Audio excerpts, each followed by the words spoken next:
Hello అండి, welcome to profitmaster.in. ఇక ఈరోజు మార్కెట్స్ కానీ గమనిస్తే అటు గ్లోబల్ క్యూస్ పరంగా ఏషియన్ మార్కెట్స్ ప్రధానంగా మెజారిటీ ఏషియన్ మార్కెట్స్లో నష్టాలు ఉన్నాయి. ఇక మన మార్కెట్స్ ఈరోజు ఫ్లాట్గా ఓపెన్ అయింది. ఇనిషియల్గా మాత్రం స్టడీగానే ఉంది. అంటే ఫస్ట్ హాఫ్ అంతా కూడా మార్కెట్స్ ఒక 35-40 పాయింట్స్ రేంజ్లో ఒకే రేంజ్లో మనకి కొనసాగింది.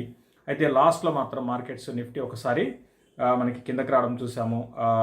ఒక 100 పాయింట్స్ ఒక దశలో నిఫ్టీ 100 పాయింట్స్ పై నష్టాలకు వెళ్ళింది. ఓవరాల్గా యావరేజ్ ప్రైస్ కానీ గమనిస్తే, ఎందుకంటే లాస్ట్ హాఫ్ అన్ అవర్లో పడింది కాబట్టి యావరేజ్ ప్రైస్ చూస్తే 18,210 దగ్గర క్లోజ్ అయింది. -58 పాయింట్స్ అనమాట. ఈరోజు హైగాని గమనిస్తే 18,342. ఇక బ్యాంక్ నిఫ్టీ పరంగా కూడా ఈరోజు హై నుంచి బాగానే ప్రాఫిట్ బుకింగ్ అనేది బ్యాంక్ నిఫ్టీలో చూసాము. ఓవరాల్గా 40,874 దగ్గర బ్యాంక్ నిఫ్టీ ఈరోజు క్లోజ్ అయింది. -364 పాయింట్స్ మైనస్లో బ్యాంక్ నిఫ్టీ క్లోజ్ అయింది. ఇక ఈరోజు టాప్ గెయినర్స్ కానీ గమనిస్తే Asian paints, UPL, Asian paints 4%, UPL 3.7% నిఫ్టీలో, డివి ల్యాబ్స్ ఒక 2% మనకి గెయిన్స్ చూసాము. ఇక నష్టాల్లో ఉన్న స్టాక్స్ కానీ గమనిస్తే యాక్సిస్ బ్యాంక్ -6%, బజాజ్ ఫైనాన్స్ -5%, అదేవిధంగా ఓఎన్జీసీ -3.4% నష్టాల్లో ఉన్నాయన్నమాట. సో అంటే ఎంత న్యూస్ బేస్డ్ ఆర్ మనకి రిజల్ట్ చూస్తున్నాము, రిజల్ట్ బేస్డ్ మూవ్స్ అనేది ఎక్కువగా చూస్తున్నాము. ఈరోజు ఏషియన్ పెయింట్స్ 4% పెరిగింది. రీజన్ ఏంటి అంటే ప్రైస్ అనేది పెంచారు వీళ్ళు. మనం రీసెంట్గా మనకి తెలిసిందే క్రూడ్ ఆయిల్ అనేది బాగా పెరిగింది. సో క్రూడ్ ఆయిల్ పెరిగితే పెయింట్ కంపెనీస్కి చాలా నెగిటివ్ అండి. బాగా ఇన్పుట్ కాస్ట్ పెరిగిపోతుంది, మార్జిన్స్ తగ్గుతాయి అన్నమాట. సో అందుకని ఏంటంటే ప్రైస్ అనేది పెంచారు. ఏషియన్ పెయింట్స్ వాళ్ళు వాళ్ళ ప్రోడక్ట్స్ ఏవైతే ఉంటాయో వాటి మీద 7-10% ప్రైస్ అనేది హైక్ చేశారు. సో దట్ నెక్స్ట్ క్వార్టర్లో కొంచెం ప్రాఫిట్స్ని పెరగడానికి, ఈ క్వార్టర్తో కంపేర్ చేసుకుంటే కొంచెం పెరగడానికి అవకాశాలు ఉంటాయి. సో ఇటువంటి న్యూస్ బేస్డ్ మనకి మూవ్స్ చూస్తున్నాం అన్నమాట. ఇక ఈరోజు స్టాక్ ఆఫ్ ది డే చెప్పాలి అంటే యునైటెడ్ స్పిరిట్స్ అండి. ఇది దగ్గరగా 7%, 8% మనకి గెయిన్స్లో చూసాము. క్లోజింగ్ బేసిస్లో 894 దగ్గర ఇది క్లోజ్ అయింది. దీని గురించి కూడా మనం మాట్లాడుకుందాం. ఇక అడ్వాన్స్ డిక్లైన్ రేషియో కానీ గమనిస్తే 833 స్టాక్స్ ఈరోజు అడ్వాన్సెస్ ఉన్నాయి. డిక్లైన్స్ 807 స్టాక్స్ అనమాట. అయితే ఒక దశలో బాగా చాలా స్ట్రాంగ్గా 1200 పైన అడ్వాన్సెస్ ఉండేవి మా మార్నింగ్ టైంలో. బట్ సెకండ్ హాఫ్కి వచ్చేటప్పటికి డిక్లైన్స్ మనకి ఎక్కువైనాయి. అంటే ఎక్కువ ప్రాఫిట్ బుకింగ్ అనేది మిడ్ అండ్ స్మాల్ క్యాప్లో కనపడింది. నిన్న మాత్రం బాగా మనకి అడ్వాన్స్ డిక్లైన్ రేషియోలో అడ్వాన్స్ బాగా డామినేట్ చేసి, మళ్ళీ ఈరోజు కూడా అడ్వాన్స్ ఎక్కువ ఉన్నాయి కానీ బట్ ఈక్వల్గా అడ్వాన్స్ డిక్లైన్ రేషియో కానీ గమనిస్తే ఈక్వల్గా ఉన్నాయని చెప్పొచ్చు. ఇక ఫ్యూచర్స్లో మనకి నెక్స్ట్ మంత్కి రోల్ ఓవర్స్ ఏ విధంగా ఉన్నాయి? ప్రస్తుతానికైతే కొంచెం పర్లేదు రోల్ ఓవర్స్. అయితే సెక్టార్ కన్నా ఎక్కువగా స్టాక్ స్పెసిఫిక్ రోల్ ఓవర్స్ చూస్తున్నాము. అయితే సెక్టార్లో కొన్ని ఫార్మా కంపెనీస్, అన్ని ఫార్మా కంపెనీస్ కాదు, కొన్ని ఫార్మా కంపెనీస్లో, తర్వాత కొన్ని ఎఫ్ఎంసీజీ కంపెనీస్లో మనకి నెక్స్ట్ మంత్కి రోల్ ఓవర్స్ అనేది చూస్తున్నాం అనమాట ప్రస్తుతానికి. అంటే ఇంకా రేపు ఎక్కువ మనకి రోల్ ఓవర్ డేటా అనేది రేపు ఎక్కువ వస్తుంది. సో ఇక్కడి నుంచి మార్కెట్స్ ఏ విధంగా ఉండవచ్చు? సో ఓవరాల్గా markets last 1 week 10 days trend కానీ గమనిస్తే కొంత రీసెంట్ హైస్ నుంచి కొంచెం కిందకు వచ్చాయి. అయితే మిడ్ అండ్ స్మాల్ క్యాప్లో సెల్లింగ్ అనేది ఎక్కువ ఉంది, ఒక రేంజ్లో కొనసాగుతున్నాయి. నెక్స్ట్ రేపు కూడా ఇదే విధమైన ఉండవచ్చు, ఒక రేంజ్లోనే ఉండవచ్చు.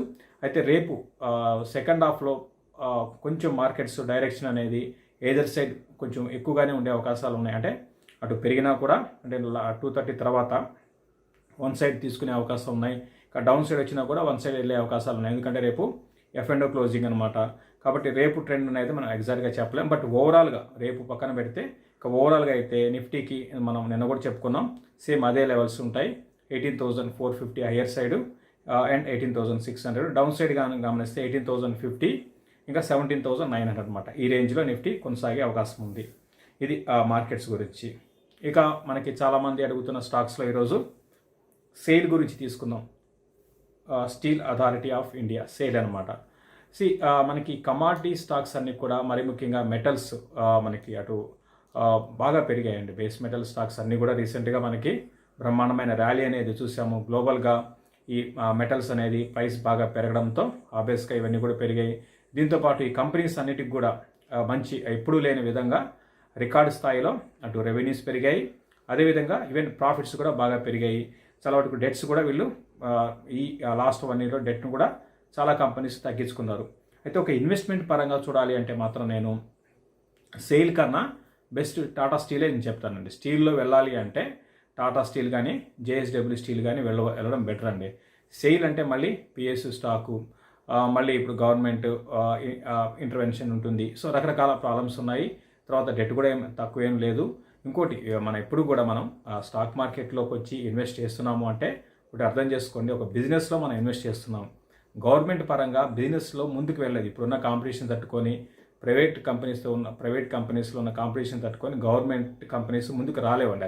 అది గమనించండి. ఆ పాయింట్లో నేను దీన్ని వద్దని చెప్తాను. తర్వాత సెయిల్లో ఉన్న ఎంప్లాయీస్ కానివ్వండి, అదేవిధంగా టాటా స్టీల్లో ఎంప్లాయీస్ ఎంతమంది ఉన్నారు, ఇవన్నీ మీరు చూసుకుంటే అసలు ప్రొడక్షన్ పరంగా చాలా ఎక్కువ ప్రొడక్షన్ చేసేది టాటా స్టీల్ అనమాట. బట్ ఎంప్లాయీస్ పరంగా చాలా తక్కువ మంది ఉన్నారు. అదే సెయిల్లో ప్రొడక్షన్ పరంగా మనకి చాలా తక్కువ, ఎంప్లాయీస్ మాత్రం చాలా ఎక్కువ మంది ఉన్నారు. సో ఇటువంటివన్నీ కూడా ఈ గవర్నమెంట్ కంపెనీస్, పిఎస్సి కంపెనీస్లో ఉంటాయి. నేనైతే పిఎస్సి కంపెనీస్లో ఎవరిని కూడా ఇన్వెస్ట్మెంట్ పరంగా వద్దని చెప్తాను. ట్రేడింగ్ పరంగా ట్రేడింగ్ చేసుకోవచ్చు, అది వేరే విషయము. న్యూస్ కారణంగా పెరుగుతూ ఉంటాయి, తగ్గుతూ ఉంటాయి. సో రీసెంట్గా ఏంటంటే మీ డిస్ఇన్వెస్ట్మెంట్ కారణంగా దాదాపు అన్ని పిఎస్సి స్టాక్స్ పెరిగాయి. సేల్ కూడా రీసెంట్గా బాగా పెరిగింది. నా 40-50 రూపీస్ నుంచి 150కి వెళ్ళి ఇప్పుడు 117 ఉంది. నేనైతే ఇన్వెస్ట్మెంట్కి అయితే సజెస్ట్ చేయను. ట్రేడింగ్ పరంగా ఏమైనా పొజిషన్స్ ఉంటే ర్యాలీస్లో ఎగ్జిట్ కానీ. ఇంకోటి కూడా కమాడిటీ స్టాక్స్ ఈ టైంలో కొనడం కరెక్ట్ కాదండి. ఈవెన్ టాటా స్టీల్ అయినా లేకపోతే హిండాల్కో అయినా కూడా ఇప్పుడు ఏంటంటే పీక్లో ఉంది. కమాడిటీ ప్రైసెస్ బాగా పీక్లో ఇప్పుడు పడడం స్టార్ట్ అవుతున్నాయి. ఈరోజు అల్యూమినియం ప్రైసెస్ 4% పడిందండి. 3.5% 4% ప్రస్తుతానికి పడింది. అంటే ఇక్కడ నుంచి కొంచెం ఈ కమాడిటీ ప్రైసెస్ కూడా కొంచెం తగ్గే అవకాశం ఉంది. కాబట్టి ఏంటంటే కొంచెం ఆగండి. కొనాలనుకునే వాళ్ళు ఈవెన్ టాటా స్టీల్ కొనాలనుకున్నా కూడా కొంచెం వెయిట్ చేయండి, కొన్ని రోజులు వెయిట్ చేయండి. ప్రైస్ కరెక్షన్ వచ్చినాక అప్పుడు కొనుక్కోవచ్చు. ఇది సేల్ గురించి అండి. తర్వాత ఇక సన్ ఫార్మా గురించి అడుగుతున్నారు. లాస్ట్ ఒక ఫ్యూ మనకి వీడియోస్ కింద సన్ ఫార్మా గురించి అడుగుతున్నారు. ప్రస్తుతానికి సన్ ఫార్మా కానీ గమనిస్తే 823 దగ్గర ఉందండి. ఇది మనం రీసెంట్గా అంటే కొన్ని నెలల క్రితం కూడా సన్ ఫార్మా మీద మనం పాజిటివ్గా ఉన్నాము. అయితే దీన్ని ఒక 4 ఇయర్స్ నుంచి 3 ఇయర్స్ నుంచి నేను దీన్ని చాలామంది అడుగుతున్నా కూడా ఒక టైంలో 1100 రూపీస్ ఉండేదండి స్టాక్. అక్కడి నుంచి 450కి వచ్చింది. నేను ఎప్పుడు కూడా దీన్ని అవాయిడ్ చేయండి అని చెప్పాను. అప్పుడున్న పరిస్థితుల్లో బాగా డెట్ ఉంది. తర్వాత వీళ్ళు అగ్రెసివ్గా మనకి ఇంటర్నేషనల్ మార్కెట్లో చొచ్చుకుపోవడానికి, అంటే ఇంటర్నేషనల్ మార్కెట్లో బిజినెస్ని ఎక్స్పాండ్ చేయడానికి వీళ్ళు అగ్రెసివ్ నిర్ణయాలు తీసుకున్నారు. భారీ ఎత్తున పెట్టుబడులు పెట్టారు. చాలా వేరే వేరే దేశాల కంపెనీస్ని వీళ్ళు చిన్న కంపెనీస్ని కొనేశారు. తర్వాత బ్రాండ్స్ కొన్నారు, తర్వాత పేటెంట్ రైట్స్ కొన్నారు. సో ఈ విధంగా అగ్రెసివ్గా తీసుకున్నారండి. దీనివల్ల ఏమైందంటే ఒకసారి బ్యాలెన్స్ షీట్ అంతా కూడా బాగా వీక్ అయిపోయింది. నష్టాలు అనౌన్స్ చేయడం చూసాము. ఇప్పుడిప్పుడే స్లోగా లాస్ట్ 1 ఇయర్లో చాలా సిగ్నిఫికెంట్ మార్పు అనేది మనం చూసాము. మార్జిన్స్ బాగా పెరుగుతూ ఉన్నాయి. డెట్ అనేది బాగా తగ్గిందండి. 3,500 crores 3,000 ప్రస్తుతానికి డెట్ ఒక టైంలో 12,000-14,000 కోట్ల నుంచి ఇప్పుడు 3,500 కోట్లకి డెట్ వచ్చేసింది అనమాట. సో ఓవరాల్గా ఇంకా ఈ కంపెనీ గురించి చెప్పాలంటే ఇండియాలో లీడర్స్ అని చెప్పొచ్చు. అన్నిట్లోనూ లీడర్సే అనమాట. అంటే అటు రెవెన్యూస్ పరంగా చూసుకుంటే దగ్గర లేటెస్ట్ ఫైనాన్షియల్ ఇయర్ కానీ గమనిస్తే 34,000 crores రెవెన్యూస్ అనమాట. ఇక మార్కెట్ క్యాప్ కానీ గమనిస్తే 1,76,000 crores మార్కెట్ క్యాప్ ఉంది. సో వీళ్ళ అంటే మెయిన్ ఏంటంటే ఇండియాలో వీళ్ళకి మంచి బ్రాండ్స్ ఉన్నాయి. అంటే ఇంతకుముందు దీన్ని సన్ఫార్మా వాళ్ళు ర్యాన్బాక్సీని తీసుకున్నారండి. సో దానివల్ల ఏంటంటే ర్యాన్బాక్సీ సన్ఫార్మా కలిపితే పెద్ద కంపెనీగా ఇండియాలో అవతరించింది అనమాట. సో మొదట్లో స్ట్రగుల్ అయ్యారు. ఈవెన్ ర్యాన్బాక్సీని తీసుకోవడం కూడా ఆ టైంలో ర్యాన్బాక్సీని వీళ్ళు తీసుకునే టైంలో సన్ఫార్మా చాలా చిన్న కంపెనీ చెప్పాలి అంటే. అప్పుడు Ranbaxy, doctor Reddy's, Cipla top 3 companies అనమాట. ఇది చాలా ఈవెన్ టాప్ 10లో కూడా లేదు సన్ఫార్మా. అటువంటిది చిన్న కంపెనీ ఒక పెద్ద కంపెనీ తీసుకొని కూడా ఈరోజు బిజినెస్ని ముందుకు తీసుకువెళ్ళింది. దీంతోపాటు వీళ్ళ మెయిన్ ఫోకస్ అంతా కూడా గ్లోబల్గా ఉందన్నమాట. దాదాపు అన్ని సెగ్మెంట్లో ఉన్నారు. మంచి స్ట్రాంగ్ ఏపీఎస్లో ఉన్నారు. మంచి స్ట్రాంగ్ బ్రాండ్ వాల్యూ ఉంది. అదేవిధంగా ఓటీసీ ప్రోడక్ట్స్లో ఉన్నారు. దీంతోపాటు స్పెషాలిటీ ప్రోడక్ట్స్ ఏవైతే ఉంటాయో, అంటే ఎవరు తయారు చేయలేని ప్రోడక్ట్స్ని వీళ్ళు తయారు చేస్తారు. దీంతోపాటు రీసెర్చ్ R&D ఉంది. సో ఇవన్నీ ఉన్నాయన్నమాట. ఓవరాల్గా సన్ఫార్మా మనం చూస్తుంటే మనం ఇంకోటి రీసెంట్గా ఇంకా ప్రైస్ పరంగా చూడాలి మనం. రీసెంట్గా దాదాపు అన్ని ఫార్మా కంపెనీస్ రీసెంట్ హైస్ నుంచి 20%, 15% కరెక్ట్ అయినాయి. బట్ సన్ఫార్మా మాత్రం కరెక్ట్ కాలేదు. మీరు అబ్జర్వ్ చేయండి. సన్ఫార్మా 52 వీక్ హై 851, ఈరోజు 823 ఉంది. సో ఇక్కడ నుంచి ఈ కంపెనీ ఇంకా పెరిగే అవకాశాలు ఉన్నాయి. ఎందుకంటే ఏవైతే స్ట్రగుల్ అయితే చేసిందో, అంటే డబ్బులు పెట్టుబడి పెట్టి అవన్నీ కూడా ఫలితాలు ఇప్పుడు వస్తున్నాయి. దీంతోపాటు వీళ్ళు కొత్త అంటే డ్రగ్ డిస్కవరీ అంటారు. అంటే ఎవరు చేయలేని డ్రగ్ని వీళ్ళు తయారు చేయడం, ఇటువంటి ప్రయోగాలు చేస్తూ ఉంటారండి. సో అది దీనికి చాలా అడ్వాంటేజ్. ఇక మన ఇండియాలో గమనిస్తే చాలా స్ట్రాంగ్ అన్ని సెగ్మెంట్లో ఉన్నారు. న్యూరాలజీలో ఉన్నారు, తర్వాత అంకాలజీలో ఉన్నారు, కార్డియాలజీలో ఉన్నారు. సో వీళ్ళకి మెయిన్ బ్రాండ్ వచ్చి రోసోవాస్ అండి, అంటే రోసోవాసిటిన్ స్టాటిన్ అనమాట. దీని నుంచి మంచి రెవెన్యూస్ వస్తాయి మన ఇండియాలో. దీంతోపాటు కొన్ని ఇప్పుడు యాంటీ సోరియాసిస్ కోసం తయారు చేసే డ్రగ్ ఏదైతే ఉందో దాన్ని వీళ్ళు యుఎస్లో యుఎస్ FDA వచ్చింది, మన ఇండియాలో ఇంకా అది రాలేదనమాట. అంటే ఆ డ్రగ్ వాడకం మన ఇండియా రాలేదు. ఇటువంటి కొత్త వాటి మీద వీళ్ళు ప్రయోగాలు చేస్తుంటారు. కాబట్టి నేను అనుకోవడము ప్రస్తుతానికి ఇది A23లో ఉంది.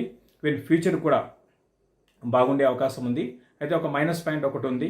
మొన్న లేటెస్ట్ క్వార్టర్లో కానీ గమనిస్తే, దానికి ముందు క్వార్టర్లో కానీ గమనిస్తే కొంచెం యుఎస్ నుంచి మనకి సేల్స్ తగ్గాయి. అదొకటి మైనస్ పాయింట్. మన ఇండియాలో సేల్స్ బాగా పెరిగాయి, తర్వాత రెస్ట్ ఆఫ్ అంటే వరల్డ్ వైడ్గా మిగతా అన్ని దేశాల్లో సేల్స్ పెరిగాయి. బట్ యుఎస్లో మాత్రం లాస్ట్ ఒక 2 క్వార్టర్లో కొంచెం సేల్స్ తగ్గాయి. అదొకటే మైనస్ పాయింట్. అదర్వైజ్ ఇంకా ఈ స్టాక్ అన్ని పాజిటివ్ అంశాలే. ఇక్కడ నుంచి ఈ స్టాకు ఇంకా ముందుకు వెళ్ళే అవకాశాలు ఉన్నాయి. న్యూ హైస్ని నేను అనుకోవడము 1000 రూపీస్ పైన ఈ స్టాకు వెళ్ళే అవకాశాలు నెక్స్ట్ ఒక 1.5 ఇయర్లో కనపడుతున్నాయి. కాబట్టి ఇన్వెస్ట్మెంట్ పరంగా దీన్ని ప్రతి ఒక్కరు కూడా కరెక్షన్స్లో కొనుక్కోవచ్చు. కొన్న వాళ్ళు మాత్రం హోల్డ్ చేయమని చెప్తాను. ఇది సన్ఫార్మా గురించి మనం ఎక్కువ సన్ఫార్మా గురించి టైం తీసుకున్నాము. ఇంతకుముందు అనుకున్నట్టుగా యునైటెడ్ స్పిరిట్స్ గురించి కూడా మనం మాట్లాడుకుందాం. ఇది కూడా ఇన్వెస్ట్మెంట్ స్టాక్ ఏనండి. ఇది కానీ గమనిస్తే ఇంతకుముందు యునైటెడ్ బెవరేజెస్ అంటే విజయ మాల్యా దగ్గర ఉండేది, ఫాస్ట్గా చెప్పేస్తున్నాను. సో దాని తర్వాత వీళ్ళు డియాగో వాళ్ళు తీసుకున్నారు. అక్కడ నుంచి కంపెనీ 4-5 ఏళ్ళు స్ట్రగుల్ అయింది. ఇప్పుడిప్పుడే కంపెనీ స్లోగా డెట్ని తగ్గించుకుంటూ ప్రాఫిట్స్లోకి రావడం చూస్తున్నాము. వీళ్ళ మెయిన్ బ్రాండ్స్ జానీ వాకర్ కానీ, తర్వాత బ్లాక్ డాగ్, తర్వాత స్పిన్ ఆఫ్, ఇట్లా ఈ విధంగా చాలా స్ట్రాంగ్ బ్రాండ్ వాల్యూ ఉంది. సో ఇంత బ్రాండ్ వాల్యూ ఉన్నా కూడా వీళ్ళు స్టాక్ ముందుకు పోలేదు. ప్రధాన కారణం ఏంటంటే విజయ మాల్యా చేసిన పనులకి చాలా క్రైసిస్లోకి వెళ్ళిపోయింది ఒక దశలో కంపెనీ. స్లోగా ఇప్పుడిప్పుడే మేనేజ్మెంట్ పరంగా భారీ మార్పులు అనేవి వచ్చేసి కంప్లీట్గా ఇది మనకి డియాగో చేతిలోకి వెళ్ళిపోయింది. 56% వాళ్ళ స్టేక్ ఉంది. ఫ్యూచర్లో ఓవరాల్ సెక్టర్ పరంగా మంచి గ్రోత్ ఉండే అవకాశాలు ఉన్నాయి. ఈ లిక్కర్ కంపెనీస్ మీద నేను పాజిటివ్గా ఉన్నాను. మంచి ఫ్యూచర్ ఉండే అవకాశాలు ఉన్నాయి. అదేవిధంగా ఈ కంపెనీ కూడా ఇక్కడి నుంచి బాగుండే అవకాశాలు ఉన్నాయి. ఈరోజు రిజల్ట్ కూడా అనౌన్స్ చేసింది. రిజల్ట్ కూడా బాగా మంచి రిజల్ట్ పోస్ట్ చేసింది. నేను కూడా యునైటెడ్ స్పిరిట్స్ని మెక్డోవల్ కూడా అంటారు, దాన్ని ఇన్వెస్ట్మెంట్ కూడా పరిగణించవచ్చు. ప్రస్తుతానికి ఇది 894 ఉంది. కరెక్షన్స్లో దీన్ని కొనుక్కోవచ్చు అండి. ఇది క్లోజింగ్ రిపోర్ట్. ఇక ఈ నెలాఖరు అంటే సండే ఆదివారం స్పెషల్ దివాళీ వెబినార్ ఉంది.